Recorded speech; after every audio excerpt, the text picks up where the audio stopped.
Oh, that way. I thought it was the doorbell. It's the doorbell. It's the doorbell. No. Well, good morning, and thank you for being here again this morning. I hope your Christmas was really bright and New Year's was good. So, let's start in with our call to order, our welcome introductions. Madam Secretary, I think you had a call from Evan, and I don't know about Jim and Jerry, but a quorum is present to do business. Gentlemen, if you would, and ladies, please look at your mobile devices and silence those if you do have them on ring or whatever. And be sure to activate your microphones. It does make a real difference when recording. Activate these microphones, just hit the red button to the right, and that will turn you on. Okay? All right. First thing is for our approval of the agenda. I think you've had that out several days, and Chair will entertain a motion. Motion. Have a motion, do I have a second? Second. Do have a second. All in favor, please lift your right hands. Thank you. That motion is approved. The minutes have been sent to you. Madam Clerk, thank you for sending those minutes out early. If there are not any corrections or additions, we will take a motion for that. So moved. We have a motion, do I have a second? And a second. All in favor, please indicate by raising of the right hand. All righty, that motion is approved, Madam Clerk. Moving on to our new business, item number 4. Today we're going to talk about unimproved land values by market area, a great title. So at this time, I'll recognize our county manager, Mr. Brian Epley. Thank you, Mr. Chairman. And I will say that both John and Rita and I will be sharing, going through the slides today. But as you acknowledged, the goal today is to continue building these scheduled values.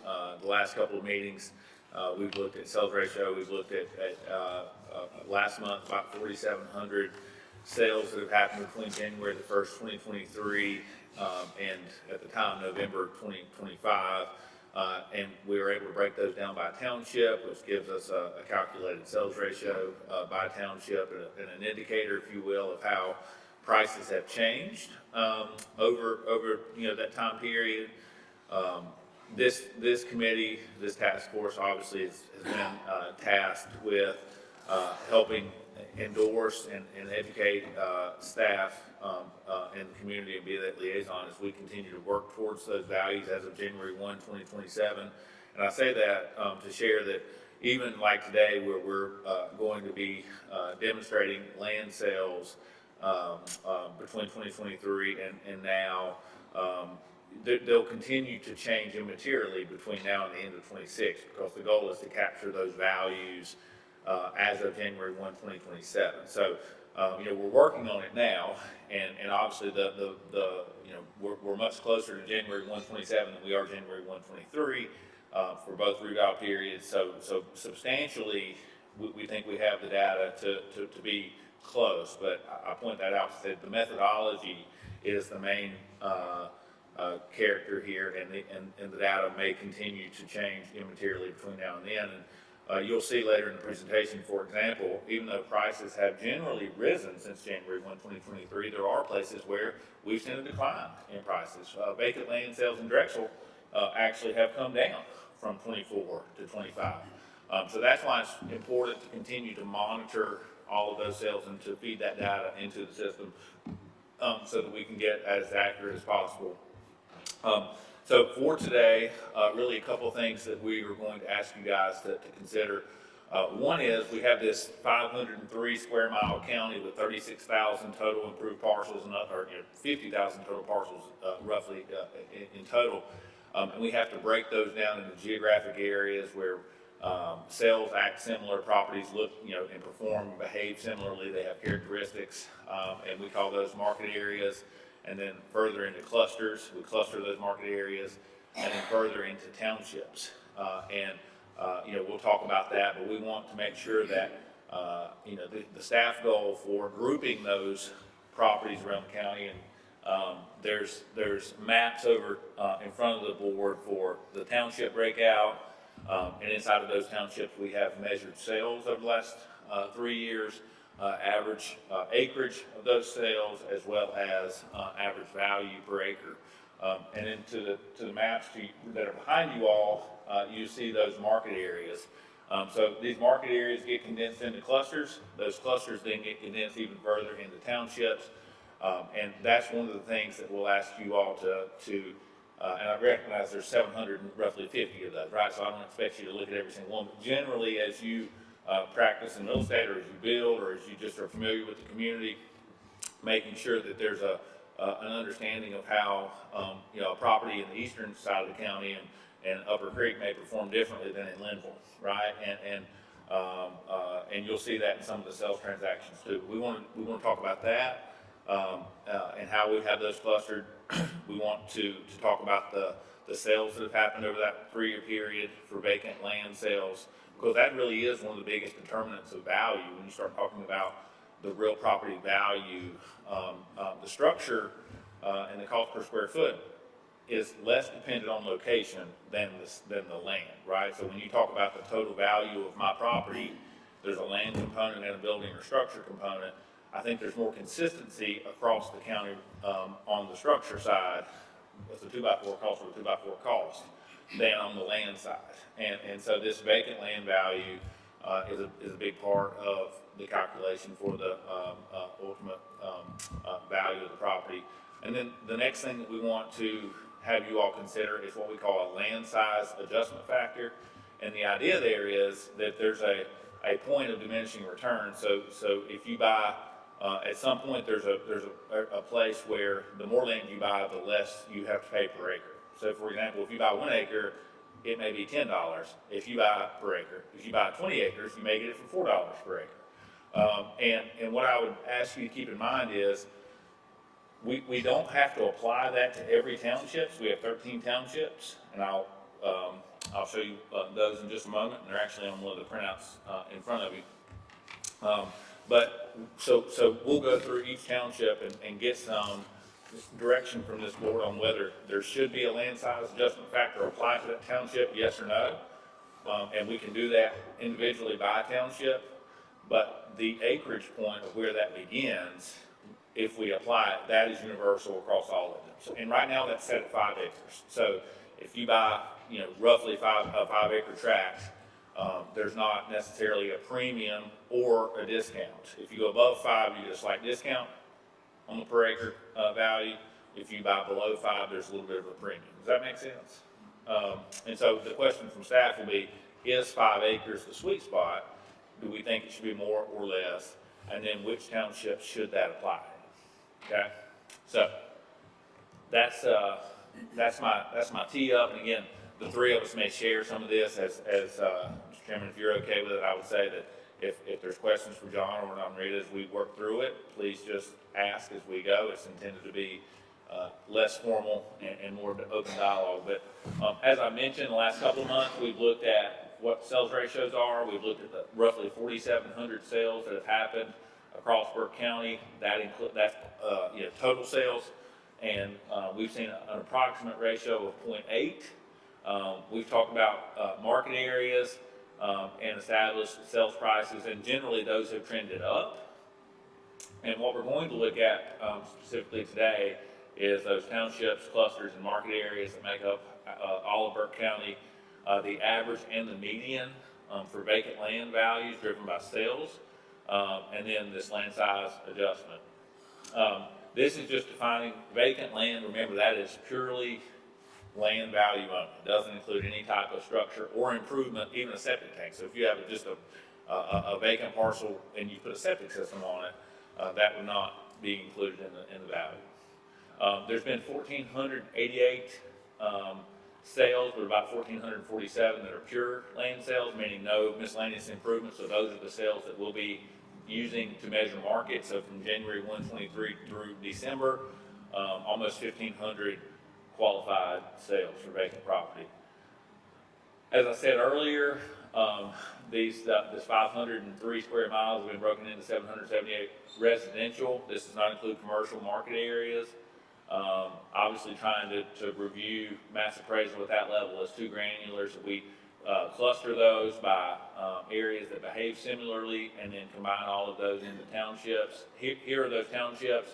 That's similar to the map that's over there. I know this is difficult to read, but inside of these, you can see we put the number of qualified sales, the median price, the average acreage per sale, and you know, you guys can review that data. But we've by developing those market areas and then clustering, we're able to demonstrate that data on those 1,477 qualified sales. Excuse me. Sorry. The 1,400 sales, that's since 23? Since January the 1st, 2030, yes. Okay, Yes. thank you. Uh-huh. Again, this is largely for informational purposes, but we will be asking you all to give us some direction. These different colors just illustrate different market areas. And market areas, Henri can speak certainly more to the intricacies of how it's defined, but it's generally properties that behave together. So it's not necessarily a perfectly symmetrical box. It's not necessarily a perfectly number of houses, or excuse me, number of parcels in the area. It's more about driven by sales, about size, location. You know, there's a variety of factors that can go into it, and you can see it's, you know, you may have some that kind of jet out and are a little bit different, but across the county, there's about 778 different market areas. And a market area could be as simple as a neighborhood, or it could be a conglomerate of you know, one side of the street. It really, you know, is unique to each particular one, but I would say driven by characteristics such as size and value and sales. Yes, sir. Do they ever, maybe this is getting a little too nitpicky, but I know I've got a property right now that the question is, this couple talking about value, and do analysis ever get into proximity to water? Because that's, you know, that's just such a biggie if you've got public water available. And this lot, or this little acreage tract I'm selling, it's right on the county line. And it's, Brentwood's not told me yet, they're like, it's iffy if we can serve that parcel or not. And water, I mean, Yeah. you know, difference between $2,000 water tap versus maybe a 15. Yeah, or 30, I've had those. Yeah.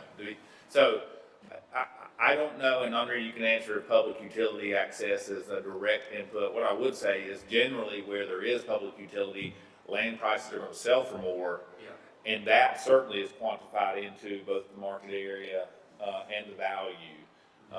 But as far as is there a direct, you know, plus X for a public utility connection, I don't think so, but I'll let you speak. But the metrics are close enough for each of the market area. We don't have to kind of worry. We can make a good decision based on those metrics, right?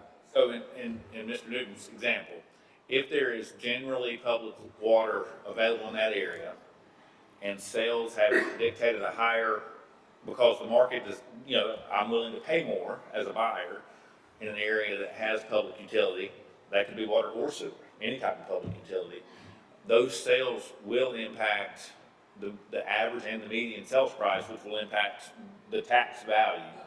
But there could be a parcel that is really close, that's impacted by that average sales price, that maybe Brentwood can't get water to, and so their value gets pulled up because of proximity, but it's not actually servable. So we're not actually looking at every parcel and saying, is that one served or not? It's more about proximity and this clustering. Yes, sir. Yes, sir. That kind of situation would be addressed at appeal time. So if there is a unique situation that's not represented by the market, the idea is that you have an appeal period before your bill is sent to you, where you would come back and tell the tax office with proof or, you know, some sort of evidence that this particular property doesn't behave like everything else, and then the tax office can adjust the value. So we want to try to get to the market value of every property, some through mass appraisal and any fine tuning through the appeal process. Yes. So if you think about, we're doing mass appraisal, so we're taking these clumps and saying, well, this is what this appears, and so what she's saying there about the appeal process is how you get down to. There's some districts that are have more water available than other districts. So I would assume, dirty word, but would assume that, well, that Upper Creek may have a lower overall per acre value because there's less public water there versus Lovelady, for example. And I think you'll see that, like when we'll get there, it'll be one of your slides, but just in one of your handouts, you can see the minimum 2027 proposed values based on sales by township and the maximum. And so you've got somewhere like Upper Creek that you just said, the minimum's 12.5 versus somewhere else like, Eichert or Linville, where, it's differential, but those are based on trended sales, and the maximum's gonna change too, obviously, but that may be impacted from availability of public utility. It also, if you look at that Linville, the maximum, that is a staggeringly high number per acre, but that encompasses the lake. So not drinkable water necessarily, but proximity to, some type of additional resource like that can also impact price.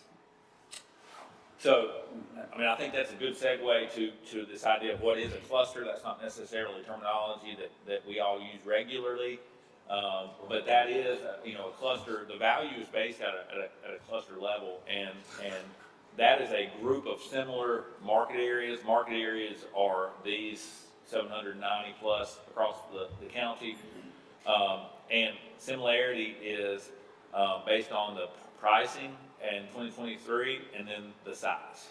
So again, you're not saying does it have this or does it have that. It's generally just here's a group of properties that are similarly located, similar in size, and similar in 2023 pricing. And then we break those down further into townships. And the idea is, we all talked about earlier, we're here today. We have to do this. We have to make sure that we're trending sales. January 1, 2023 is where all land and structures are valued based on that schedule of values, and sales generally have increased over time.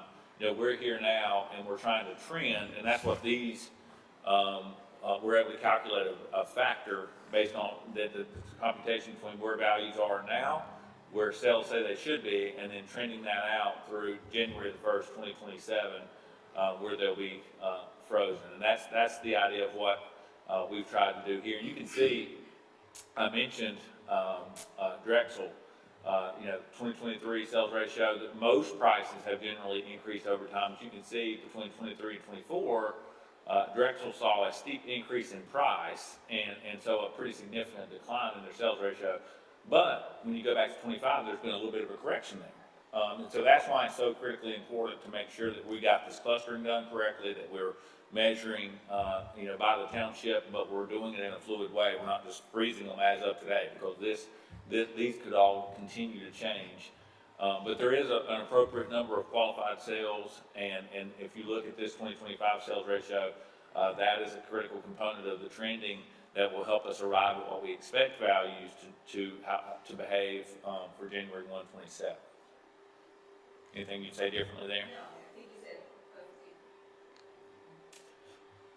So, when we do that trending, and this graph kind of shows that if everything was linear, you would expect to see this light blue is 2023 sales ratio, 24 and 25, you would expect to see that kind of diminish each time. But with Drexel, you see a hard fall off and then a rebound. For the rest of them, generally, they've had a consistent increase in price or a decline in the sales ratio. And these computations are 2024 and 2025. This would be the factors that are required to get the 2023 existing real property price in terms of 2025 sales. So meaning now that Drexel, for example, saw a decline or saw prices decreasing again or correcting, that's a factor of lower than 1 to get it to $2025. So you're able to take that and again calculate this largely similar information, but I'm showing you the trended sales ratio as well as the number of computed sales, so that we can work towards getting an expected 2027 value, which is what's on this handout. And of those, we're able to make those into folks that are below market, at or near market. And I would say specifically for land, Mr. Chairman, if you recall, when we looked at all, sales the last couple of months, our sales ratio was somewhere around 20 to 21% below, based on the 23 values. When you look at vacant land only, I'm not gonna say we did a better job, but we were closer to market in 2023. So the vacant land sales ratio is more like 12, 13, 14%, so significantly closer to market today. Meaning, what that means is when we get into January 1, 2027, houses and structures will see a more significant increase than land in value. So a house or a structure on average across the county may have to go up 22 or 23%, land may have to go up 4, 5, 6, 7%, because we were just closer in 2023 to the market, if that makes sense. But we've taken each of those clusters, each of those properties, the sales ratio by township, and we're able to break all of those down into one of these three buckets: below market, at market, or above market. And this is generally how it worked out: 1,447 total sales, 294 clusters. And of those 294 clusters across the county, 203 of those are represented inside of these 1,447 sales. And what you can see is about half are below market. But if you did that for structures, it would be significantly more than that. So this tells us again that only about half of our vacant land, or land values, are going to need any type of significant adjustment from a value perspective. Does that make sense? Makes sense, but I'm still trying to massage why the land has gone down that much. Well, only in Drexel, just about every, yeah. Yep, is that because of news about maybe Drexel's gonna grow or something? I think 2024 just saw a couple pretty inflated sales, which drove the ratio up in 24. So if you go and you look back, the 20, it's not that the 25 sales ratio at 859 is that much different. I mean, Lovelady's 856, and it's comparable. It's just that it took a significant dip in 24, again, driven by sales. So value stayed stagnant from 23 to 24, and there must have been a few high demand properties that sold at a much higher price per acre, which then impacted the data in that way. I go back to 23, and I hate to, John wasn't here then, but Conley Springs, if you remember, and I think I've spoken to you about this, Conley Springs, they eat us alive because land was more, everything was more, just in Conley Springs, so we never could get a real answer as to why. We're doing a lot better getting answers now, but we couldn't get an answer then. I don't want to go back to that situation where we have one particular area in the county that's just raising Cain about things. I think the one thing though that we can say is that we'll have proof for how we came up with the numbers. Everything's driven by sales. We're keeping audited trail of how we're coming up with the numbers. It could be a combination of reasons, but the bottom line is everything's going to be driven by the market. So one thing that I would say, Johnny, Drexel's only had 61 land sales since 2023. So in that 2024 sales ratio being, if there's a fewer number of sales, all it takes is one, what I would call more obscure material sale to skew to that, right? The more sales you have, the more consistent that's going to be. So if you look at, the number of sales, 61 is one of the lower numbers. So in Eichert, if you have one or two parcels that sell significantly above average, somebody just really wants a piece of property, it's got water, it's got all these things that make it high value, it's less likely to impact the data in such a material way.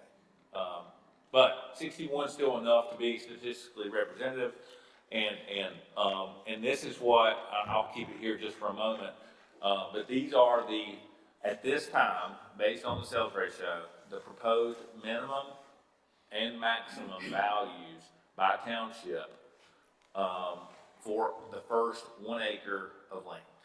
So again, that number in Linville, there could be the value of 1 acre of land, depending on location and proximity, at $539,000. Whereas there could be, if it's away from likely the lake in that township and in some of those areas, 1 acre that's valued at $13,125. And that would all be determined based on the clusters that are inside of that township. But what I would say is Lower Fork has the lowest potential cost for the first 1 acre in Burke County. And the rest of them tend to range between 10 and 16,000 for value.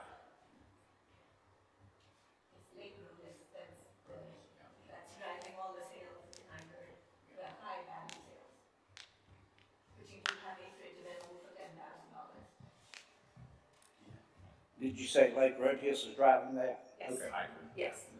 Waterfront acreage is and it's picking up as acreage around Lake James goes for significantly more. I think that's putting, a lot of folks, without question, our new single-family building permits around are more around Lake Roadkiss than anywhere else in the county, like substantially more, which is going to drive up land costs in those areas. And that's been the case for probably 3 years. Like we do about 350 new single-family home permits per year, and I'll go out to say more than a third of those are in that Lake Roadkiss area.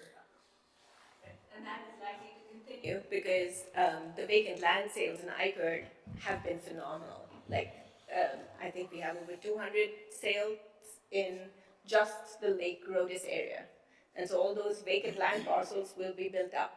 Yeah, and that is attributable to pre-planned neighborhoods with available lots.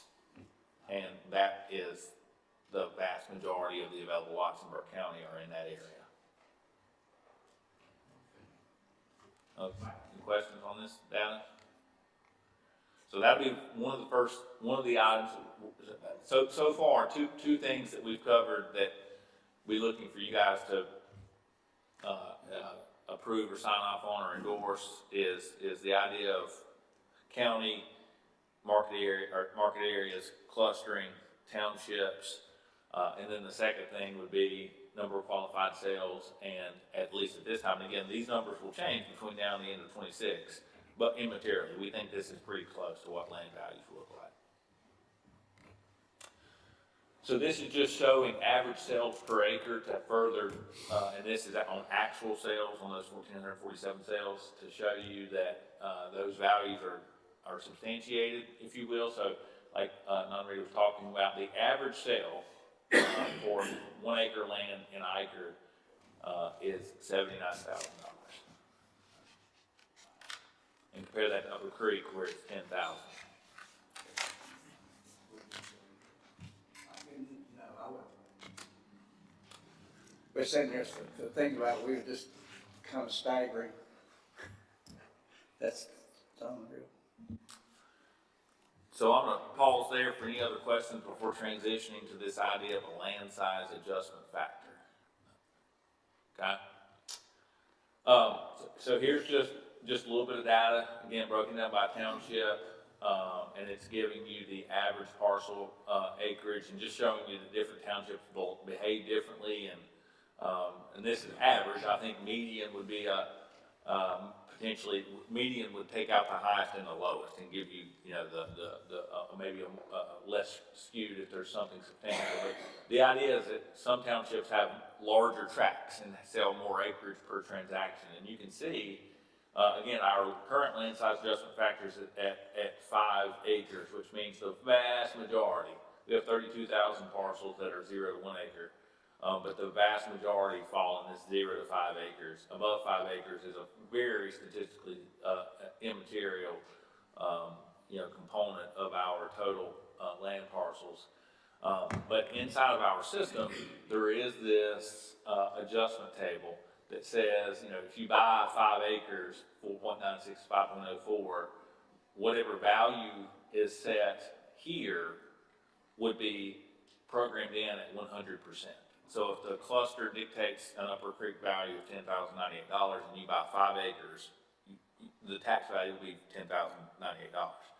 If you bought 5.82 acres, that would be discounted by 0.09%. Does that make sense? So there's this idea of if I get every acre after that would be at a little bit lower, what I'll call a discount. Whereas if you bought 4.32, and this goes down all the way down to 1, obviously, you pay just a shot of a premium. This 5 acre tract, I think, is customary across the state. I think that's a what I would consider an industry best practice.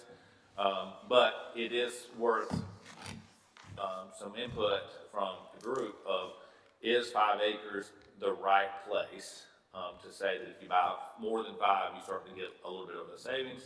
If you're buying 5 or less, you may be, and it's not, again, it's not substantial. You're looking, you know, 100th or 200ths of a percent, so not substantial, but some level of quantitative savings or premium depending on the size of tract that you buy. Is that? So the question I ask, and it may be at a different point, so being on the ENR board and hearing forestry, land use issues, farming with people with multiple 10 acres or better, how much of those parcels that we're looking at that are they vacant if they're in forestry? Well, if they're in forestry, the forestry acreage, not necessarily vacant, but it's not including the structures unless it is an agricultural structure. That would be included. So, but there's a different schedule of values for the PUV properties. So the assessed value, using this to get there would be different from the PUV values, which is using a different schedule. They're not together. No, It which would is be that. a different discount for, I've got a small farm and I've got 10 acres, Right, primary resident and then balance is what we call it. yeah, so if It somebody, would then get, if the extra 7.5 or whatever. let's say would be- somebody's got a 100-acre farm and they live on it. So the house and the lot the house sits on is not gonna be valued in PUV, it would be valued this way. Then the rest of the acreage that's in the program would be valued under that PUV schedule, which really is adopted by the state. Yeah. So that's something we'll cover at one of those meetings. Go back to that one slide that showed how many, that one. Hey, Brian, a comment on the 5 acres. I personally, being real estate, I think that comes back from a financing standpoint. Fannie Mae guidelines, generally most lenders, if you bought 40 acres and you're gonna build a house, banks don't like loaning on land. So they would rather, hey, cut 5 acres out of that, build your house on a 5-acre tract. I don't know where that number came from, but that's more accepted as a Fannie Mae guideline. And we'll loan on the house in 5 acres, and then you have, I've done that personally, and then have the remaining acreage just free and clear. Okay. It's- How does it affect the bottom line if we actually said instead of 5, we started at 7? It will, it's just going to, reduce the number of parcels that get a slight Yeah, discount for more but acreage. How, I'm not So, extrapolating, is there a way to know at some point in time how that would affect the income, the tax income? property tax revenue. Yeah. So that can be computed, but off the cuff, I would tell you, Yeah, it's right, highly obviously, immaterial. that's what I'm saying, so is it, I mean, what would be the point of doing it unless, you know, Well, we just want like all more things. tax value, or we want more tax income? You the don't point get of- more taxing. Yeah. The There's point nothing, of, sorry. I was gonna say, the point of this is to be equitable to the taxpayer. Right, yes. And so trying to get to the true market value of what that property is.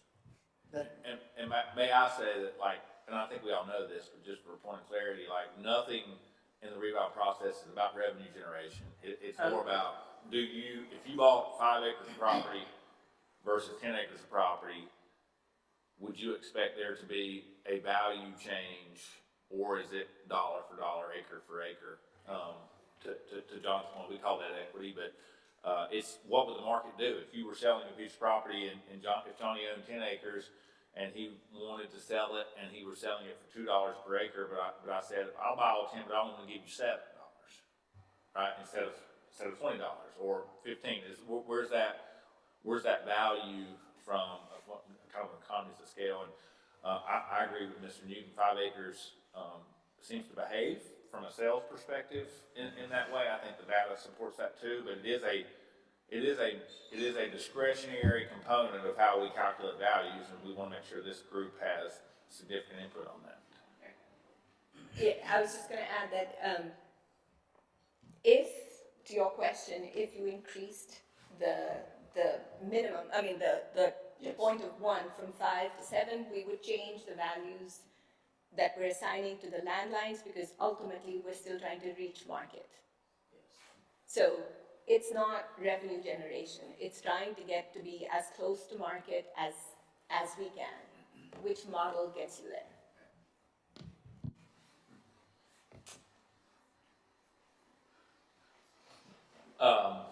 This is just showing the percentage of land values by acreage and township. Again, the idea being that some townships have significantly larger tracts and sales than other townships. So my point is, if you change the land size adjustment factor, it does not impact every township the same, right? That's the idea. Some of your more rural townships have obviously larger tracts. And so, to this point, we've talked about this idea of breaking the county down, and really that's just a practical way of doing mass reappraisal. To try to do it at such a granular level will just be, as we said, 50,000 total parcels. You've got to kind of start breaking that down. And then we've trended based on sales, vacant land values by township for a minimum and a maximum, but that average is kind of somewhere between 10 and 15,000 for the first acre. We've talked about the land size adjustment factor, and then kind of the last question that we would like to get some direction from the board on is literally going township by township and asking if we are supportive of the 5-acre land size adjustment factor with that scale that we just looked at. Are there any of these townships that should not enjoy that would not have, meaning from your experience building, selling real estate, or just experience operating in the market, are there any places in Burke County that you would say, whether you buy 1 acre or 5 acres, there's no reduction or increase in the price. It's a little bit different, right? That's because we can't say, for example, that Smoky Creek's going to have a 5-acre land size adjustment factor and Lovelady's going to have a 7. It has to be 5. It's either 5 or 7 across the whole county, but we can turn it off or on by township. Does that make sense? So, Mr. Chairman, looking for some. It's either all of them, none of them, or pick the ones that should not participate in that. All right, before we move on, I got one question. Is the procedure that we're using here, I know there's a lot of things mandated by the state, this procedure of market areas and clusters, et cetera, is that new to the state, new to the county, or is that accepted practice in most counties? Yes, sir. That is the way mass reappraisal works. You could, with the sales ratio, the countywide sales ratio, you could apply that to the entire county. But you've got areas that are going up faster than others, and so if you applied the same thing to the county as whole, you wouldn't be given, somebody would be overvalued, somebody would be undervalued. So we break it down into these market areas or neighborhoods would be another synonymous term to try to be more equitable inside the county, and that's what this is doing. And that's, in my 30-year tenure as tax work, this is what's always been done. There's still gonna be anomalies in every district. I mean, it's. Oh, absolutely, and that goes back to the appeal process. And I would say appeal doesn't, and Rita and John both spoke to this, and like for a reval year, you should expect 8 to 10% appeals. And that doesn't mean that somebody got the work wrong. It just means that you're painting with I'll give you a bill, you're painting crown mold with a 6-inch brush. Like you're going to get some on the walls because you're making big strokes with a wide paintbrush, and that informal appeal process does not mean that somebody missed something or something was calculated wrong. It just means that when you have 50,000 parcels and 35 or 6,000 approved, you're going to statistically there's going to be nuances, as you say, where there has to be fine tuning and adjustments, and that's the point of sending note. Like January 1st is when the values are set. In early January, the notice of values will be sent out, and we have largely until June to arrive at value. So I mean, there's by law, there's a substantial amount of time, and most of those informal appeals, let's say you have an 8% appeal rate. For us, that could be a couple thousand appeals. The vast majority of those are handled between the taxpayer and the appraiser in the office in an informal conversation. Now, there has to be evidence, and it can't just be, I don't want it to be my value. Like, the value has to be based on scientific calculations and statistical representations and the schedule of values that this group assigns. But without question, there's going to be values that need to be adjusted based on nuances particular to that property. Okay, at this time, I think with this presentation, we do have a motion. We have a pre-printed motion I want all of them to take a look at. When this motion is made, it needs to be made exactly as it's printed here. But before that motion is made, I want to make sure that we as a group don't have any other questions regarding the report as it was printed, regarding geographic boundaries. You may not have that. I put it up on the screen. Put it up on the screen for me. Okay, that is the motion right there. I'm sorry, I'm the only one that's got it. So, I just want to make sure we understand, I was trying to think back to some of my days down at the association, even when we did tax presentations down there, it wasn't involved as this was, and I'm sure there are a lot of county commissioners that would love to have this type of information, and thank you. I mean, we've got some great information here, and I think it's pertinent to what we're trying to do. Mr. Chairman, The order question is, currently starts at 5 acres, is that like 5 or is that 5.25 starts?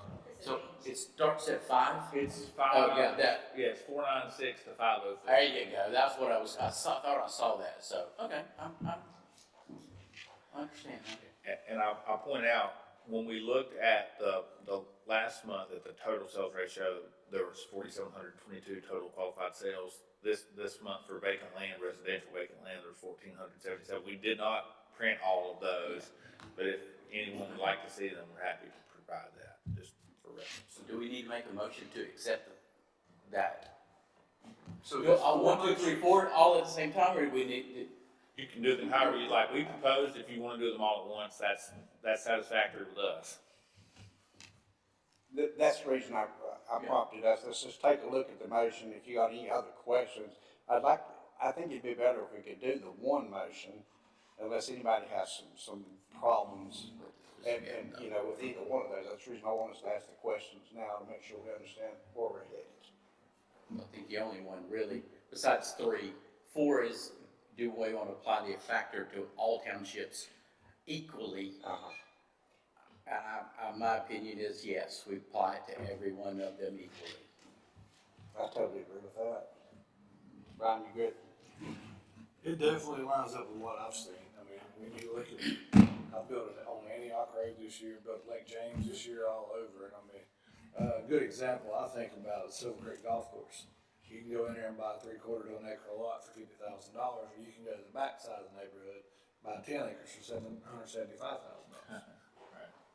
That's kind of lines up exactly with what I've seen. Wow. So, I would make a motion to approve 1, 2, and 4. I would amend 3. I think the adjustment should be closer to like 7 acres, 8 acres. The demand for 5-acre tracts, it's gonna shoot me in the foot a little bit, but, personally, I think it should be a higher number. So you would pay higher than market if you bought 5.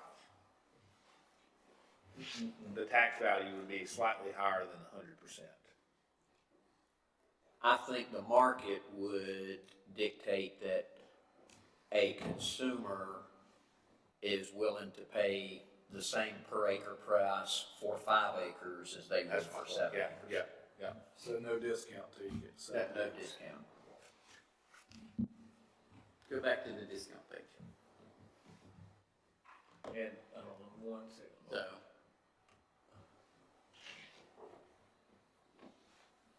kind of splitting hairs.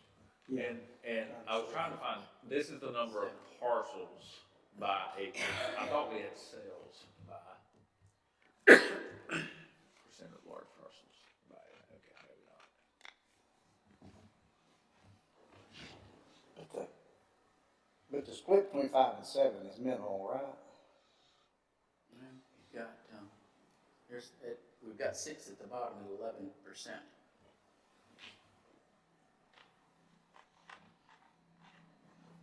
So if it was $10,000 per acre, that would save you, the value, it would be about an additional $1,000 per acre between 5 and 7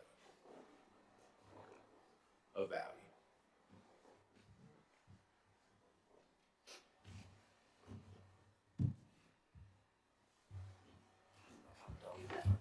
I don't think it's going to save anything because you're still trying to get to market value. So it doesn't matter because we're going to then end up increasing the price for the prime side and the balance because we're going to meet market, right? I mean, that's the ultimate goal for the tax office is to be at market. So it's really what fits into the county the best. Is that your opinion? Right, can you go back to that one slide that shows the number of parcels by size? Your mic. No, yeah, there you go, got there. So going from 5 to 7, I guess one way to look at it, it's about 2,000 additional parcels that will be impacted. Yeah.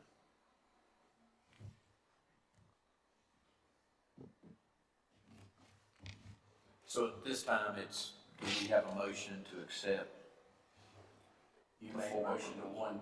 No, there's not a motion to accept the 4 you that Well- have spoken about those. I'll amend my motion then, Okay. and just that, I think we're splitting hairs, so Okay. amend my motion to accept the 4 recommendations as presented. And I second that. All right, before you do that, the motion on the floor right now is to accept the report as presented with approval of geographic boundaries for clusters and market areas, vacant land sales, the adjusted land size adjustment factor, and the townships that the land size adjustment factor is applied to. So the motion is on the board, and I do have a second.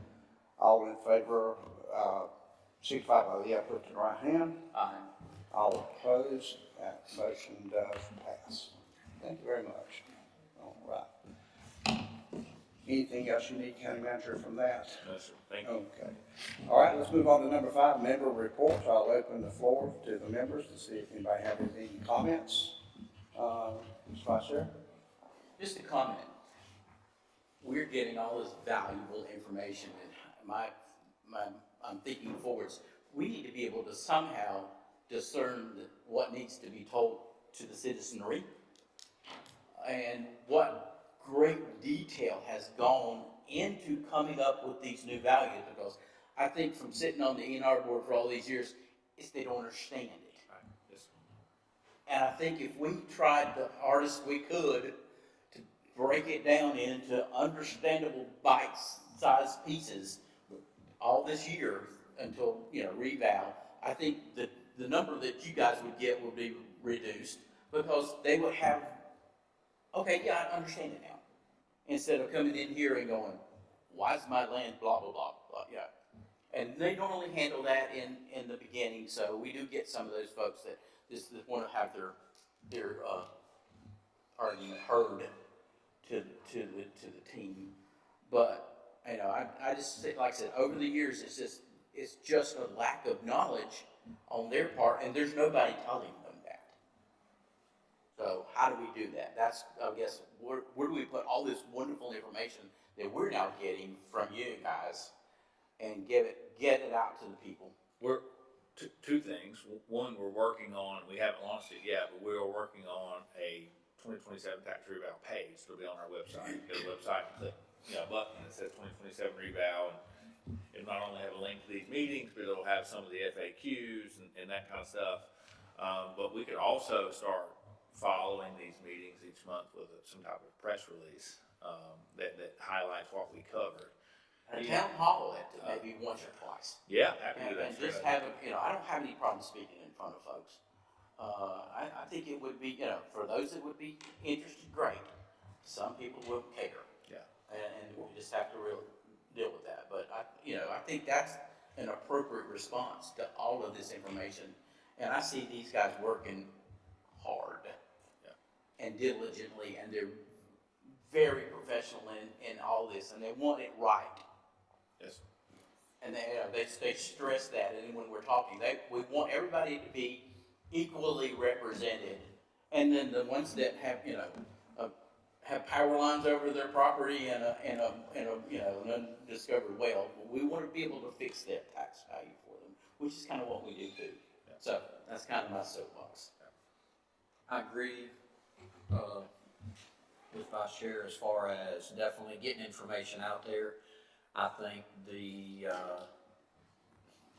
people that are gonna complain, it doesn't matter if it's out there or not, they're gonna complain. A question would be, of that 8 to 10% that contest values, what's the ratio, if it's 10%, but then 70% of that is residential, 30% is land, there's 50-50, I mean, I can't imagine it would be, but.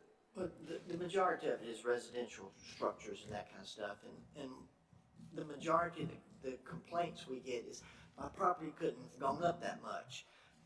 And it's not how much your property went up or what percentage it went up, it's what is the market, and that's what people don't understand.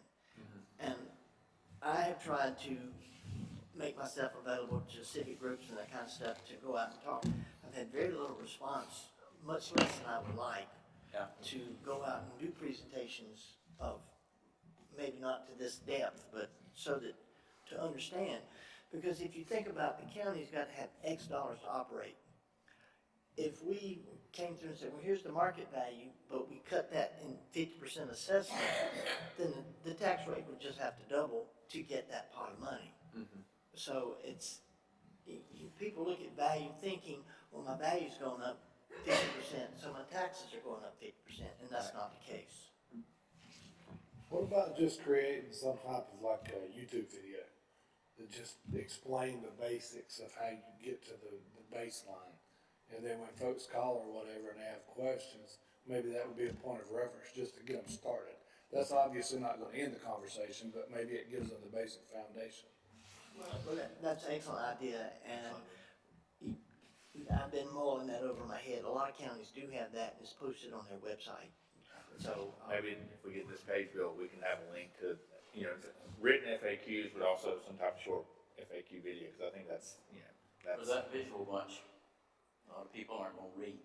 Yeah. FAQ, and That's right. there's not. That's right. If it's on video, within 3 minutes, they're gonna watch it. Right.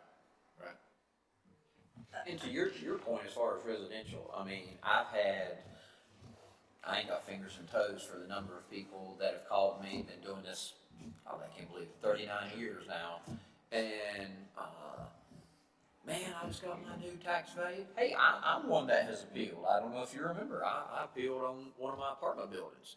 And lost that. But, anyway. But it is, I've had people call like, you might be surprised at what your house would bring today. So, yeah, maybe it's, before they complain, protocol is first, watch this video, and then call a realtor and see what they think it's worth. And certainly, to John's point, and that's not the purpose of revaluation, it's also not the purpose of this task force. The purpose of both of those are simply to align per se all values to current market.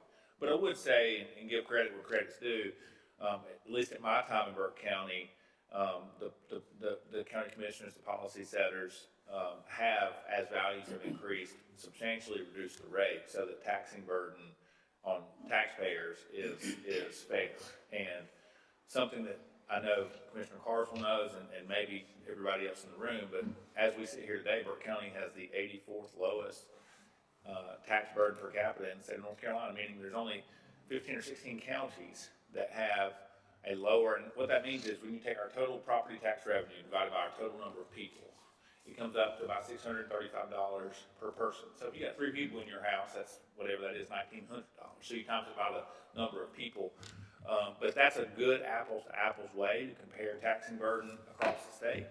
And there's very few counties that offer, full service public safety and public education support and all of the things, 28 operational departments that county government is responsible for doing.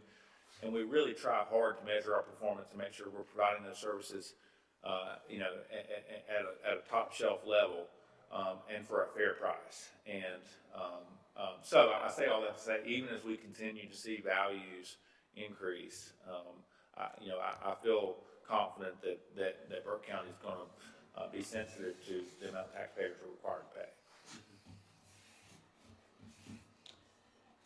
To the vice chair's point, I think all of you know over the last 15 years that I sat on that board, there's always somebody that didn't hear it. You can try every avenue you can to get the message out. The message needs to come out. Because we didn't do a good job, like Brian said. When you're the 84th lowest, you ought to be bragging about that a little bit, and a lot of people still don't know that. And you, sitting on that bench up there, you get accused of a lot of things that you have no control over since you're an extension of state government. That's all you are. And general statutes apply to most everything that we do, except for this one thing that we could do here, and I think we've always done it fairly. So, Madam Clerk, if you'll let us know if we can get together all these ideas of how to get this information out, and maybe let the board know when we can probably set some of these things up, and if this is a good time to go ahead and start that, which I think it probably is, the more we can do over the next 12 months, the better off we'll be. So keep us apprised of what avenue you think we ought to start on to make this happen, if that's okay with you, Mr. Vice Chairman. Madam Clerk, is that okay with you? Good? All right. All right, any other comments before the board? All right, I will close this portion of our meeting. Our next meeting date is February the 3rd, 2026 at 9:00 a.m. Please check your calendars. Madam Clerk, if you would, try to ascertain how our other two members were not here today, if you would, and let me know. All right, if there's nothing else to come before this board, we'll entertain a motion to adjourn. So moved. All right, we stand adjourned.